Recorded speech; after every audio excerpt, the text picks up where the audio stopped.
اكيد كلتنا شوفني لقاء الاعلامي الكبير الاستاذ مصطفى بكري مع السيد الوزير كامل به الوزير. للعلم كده السيد الوزير كامل به الوزير بلدياتي وحبيبي من بلدني كفر نملي. وعلى فكري كفر نملي دي اتسمت على اسم السيد الوزير، وجاي لكم في كمان دقيقتين. القصد السيد الوزير قال الاستاذ مصطفى بكري انه لما كان زمان وهو لسه طالب في الكليه الحربيه او الفنيه العسكريه كان بيجي في اجازات الصيف يقعد في الفرنده. هو بيحكي له للاستاذ مصطفى بكري على ايام شبابه وطفولته، كان بيجي يقعد في الفرنده في البلد في اجازه الكليه الفنيه العسكريه يحل المشاكل بتاعه الفلاحين واهل البلد كلها. طبعا قبل اي شيء الاستاذ مصطفى بكري راجل مشاهداته بالملايين، اعلامي قدير وكبير. انا عن نفسي واحنا عندنا كلنا في كفر نملي كلنا نصلي العشي نطلع كل واحد يغادي على داره ويشغل الاستاذ مصطفى بكري، واول ما الاستاذ مصطفى بكري يطلع على التلفزيون كلت اهل البلد كلته تقرا قل اعوذ برب الناس 3 مرات وتدفل عن يسارها 3 مرات كده. اهو القصد الاستاذ مصطفى بكري لما سال السيد الوزير الكلام ده الناس قعدت على السوشيال ميديا وغيره، اللي قعد يتريق واللي قعد يهجص واللي قعد يقول لك شوف والنبي فاكر نفسه ايه. يا ناس اتقوا الله، انا هحكي لكم على قصه حصلت معايا شخصيا ايام الصبا والشباب. حاجه كده هحكي لكم عن قصه مثلا من 35 40 سنه. كان لسه السيد بيه الوزير كان لسه طالب في الكليه الحربيه، وكنت انا لسه شباب، كنت مثلا عمري يقول 68 سنه كده. القصد الاستاذ الوزير كامل به الوزير طبعا ايامها ما كانش وزير ولا حاجه، بس احنا طول عمرنا يعني كنا مستبشرين به خير ما شاء الله عليه. المهم كان بيجي ويقعد في الفرنده فعلا حدانا في البلد نصلي كلنا الجمعه، واللي عنده مشكله اللي عنده حاجه عايز يشور فيه يطلع على فرنده كنا معروفه يعني البلد كلها عارفاها، فرنده كامل به الوزير.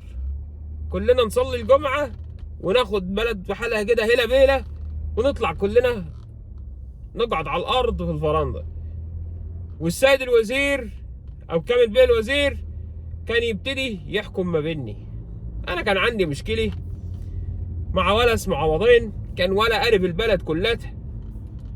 القصد عوضين كان عايز ينصب عليا في نص جراد ذره وربع جراد قطن.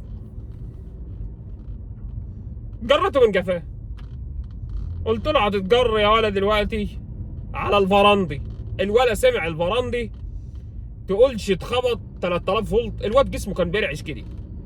القصد جرجرته من قفاه، مسحت بجلبيته ارض بتراب البلد كلها. جريته على الفرندي حكايت طبعا دوري بقى ايه، رحت هناك لقيت تقولش يوم القيامه. المهم لقيت البلد واقفه طوابير. جه دوري بعد يجي 3 ساعات ونص كده لقيت كامل بيه الوزير بينادي علينا. قلت له طبعا معاه ورقه حاطط فيها الجدول لانه كان بالحجز، يعني تحجز قبلها مثلا باسبوع 10 ايام. فانا كنت رايح حجزت قبل ما الوضع عوضين يعرف حاجه وخدته على غفلي. الاكادي راح كامل به الوزير سمع منني وراح بص الولع عوضين، عارف ان الولع عوضين حرامي، وراح قال له ايه، اسمع الحكمه. قال له انا لو مكانك اي بوسيبل، وراح قايل له الحل. البلد كلها سمعت اي بوسيبل، الناس كلها ما بتطقش عوضين. راحوا قايلين له الناس كلها يا وجعه سودا يا اولاد، السيد الوزير كامل به الوزير غلط في الولع عوضين بالام، سبوا بالام. فالناس كلتها لما قلت لهم يا بلد بقر، يا بلد بقر، بلد هاجد وماجد، قلت لهم يا بلد بقر بقى خير اجناد الارض، طاهر اليد عفيف اللسان، هيغلط في الولع عوضين بالام. هم انتوا فاكرينه اوساخ زيكم؟ فاكرينه من الرعاع زيكم يا ولاد الكلب؟ القصد لما سمع الكلام ده الولع عوضين، الواد زي ما يكون اتفز من الحل العبقري اللي جاله السيد الوزير كامل به الوزير. المهم تنتني قاعد اقول لكم بعد صلاه الجمعه، ودورنا جه بعد 3 ساعات ونص. السيد الوزير يحل في مشاكل في اهل البلد لغايه ما تعب. كان الكلام ده بقى امتى؟ الفجر بيأذن، الراجل ده كان بيموت. راح الاهل البلد كلها والسيد الوزير كامل به الوزير قام الصلاه بيني وروح عشان ينام. رحت جاري جنبه بعد الصلاه وقلت له انا عايز اسالك سؤال واحد. قال لي يا ولا ارحمني كتك خابط، ارحمني، ده انا قاعد بهاتي فيكو بقالي 4 ساعات. ال4 ساعات ايه؟ بقول لكم من صلاه الجمعه لصلاه الفجر، بس هم بالنسبه له عشان هو راجل بتاع شغل كان 4 ساعات. شوف عز بيهم كانهم 4 ساعات. المهم الناس دي من طينه غيرني. المهم القصد، فقلت له انت اتعلمت الحكمه دي كلها منين؟ فراح قال لي خبيث انت يا ولي، ميه من تحت طبني يا ولا تخبط يا ولي، عايز تعرف الحكمه انت جايه منين؟ قلت له منين والنبي بالله عليك لا انت جاي لي يا سياده الوزير. راح قال لي، ضحك كده ضحكه صفرة كده، وراح جاي لي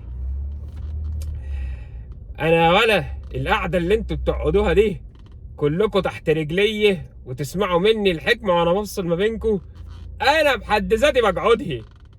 قلت له يا سنه سوخي تقعدها جنب تحت مين يا سياده الوزير؟ قال لي عندنا يا ولا طبيب فلاسفه يا ولا، طبيب فلاسفه يا ولا بنقعد كل ليلتنا نتعلم منه يا ولا. تخيل اللي بنتعلم منه ده احنا بنيجوا، انتوا بقى بتيجوا تتعلموا مننا. انا هو قال لي كده كانه قلب عليا جالوس طين من قلب الارض، ثبتني مسمرني في مكاني. قلت يا سنه سوخه شكله ايه الطبيب الفلاسفي دي؟ قال لي لا